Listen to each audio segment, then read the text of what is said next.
पक्का नहीं आएंगे। केजरीवाल मीडिया से मुखातिब थे और उनके निशाने पर एक बार फिर बीजेपी ही थी। मुद्दा दिल्ली विधानसभा चुनावों से जुड़ा है।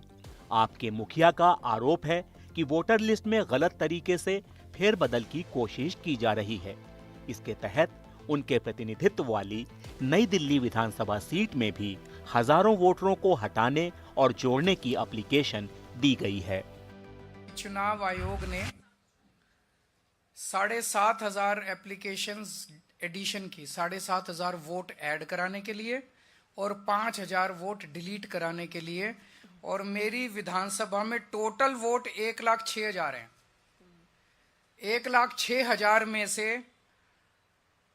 लगभग 5% वोट ये डिलीट करवा रहे हैं, 7.5% वोट ये ऐड करवा रहे हैं। तो चुनाव कराने का जरूरत ही क्या है? चुनाव बचा क्या उसके बाद? चुनाव तो कुछ नहीं बचा।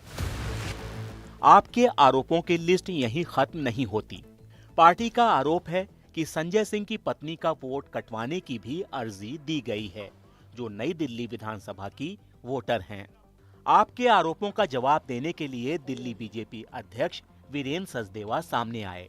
उन्होंने कहा कि संजय सिंह की पत्नी का नाम हटाने का आवेदन देने वाली महिलाएं उनके परिवार की करीबी हैं। गहरी साजिश की ओर दिल्ली को धकेला जा रहा है और भारतीय जनता पार्टी जब इन मतदाताओं की पहचान के लिए आवेदन कर रही है कि आखिर ये लोग कौन है, कौन इनको ला रहा है, उनके खिलाफ कार्रवाई की जाए, तो अब अरविंद केजरीवाल अपनी नई दिल्ली की चिंता कर रहे हैं।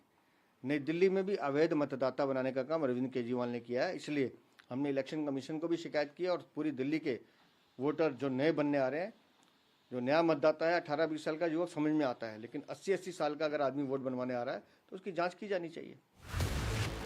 दिल्ली की सत्ता किसकी, इसका फैसला जल्द होने वाला है, लेकिन उससे पहले दिल्ली में सियासत की ये जंग और तीखी होगी, ये तय है। Bureau report, NDTV India.